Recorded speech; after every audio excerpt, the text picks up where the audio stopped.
India में supreme court का जज बनने के लिए ना कोई एग्ज़ाम होता है ना इंटरव्यू। तो कौन डिसाइड करता है कि सुप्रीम कोर्ट का जज कौन बनेगा।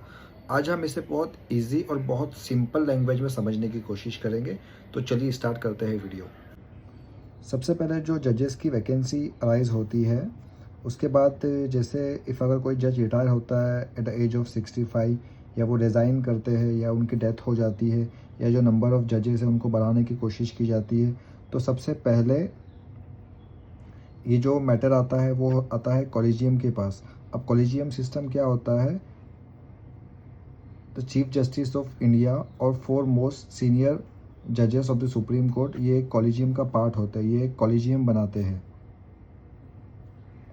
अब कॉलेजियम जो जजेस की अपॉइंटमेंट करता है वो जनरली यहाँ से करते हैं, हाई कोर्ट जजेस होते हैं, या जो chief justice of high court है, या जो सीनियर मोस्ट जजेस है, उनमें से उनकी अपॉइंटमेंट की जाती है। मीन्स उनमें से उनका नाम रखा जाता है जजेस बनने के लिए।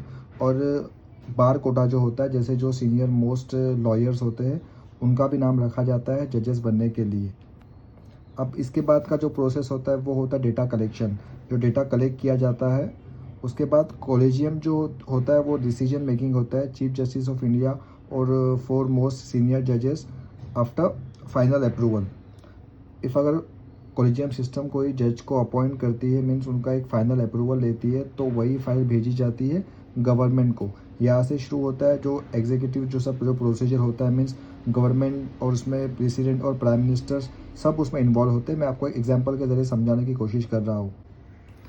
इफ़ अभी कॉलेजियम से कोई फाइल भेजी गई है गवर्नमेंट के पास, तो गवर्नमेंट उसे एक्सेप्ट कर सकती है उस पर्सन को for the purpose of as a जज, और उससे वो रिटर्न भी भेज सकती है। बट यहाँ पे एक इम्पॉर्टेंट चीज़ आती है, इफ़ अगर गवर्नमेंट ने एक मर्तबा वो फाइल को रिटर्न भेज दिया कॉलेजियम के पास विथ रीज़न कि उन्होंने ऐसा क्यों किया है, और कॉलेजियम ने फिर से सेम नाम को ही रेफ़र किया है अगेन गवर्नमेंट के पास, क्या मीन्स सेम नाम है फॉर दी जज, क्या हाँ आप इसको जज अपॉइंट करें, देन यहाँ पे जो गवर्नमेंट होती है वो बाउंड होता है, उससे सेम पर्सन को जज बनाना पड़ता है।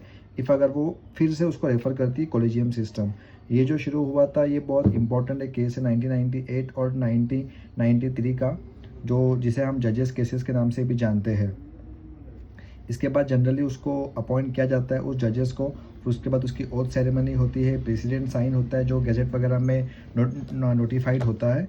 इसी तरह से एक सुप्रीम कोर्ट के जजेस की अपॉइंटमेंट की जाती है। मैं कोशिश की आपको ये बहुत आसान वर्ड्स में समझाने की। होप आपको ये समझ में आया होगा। Thank you so much.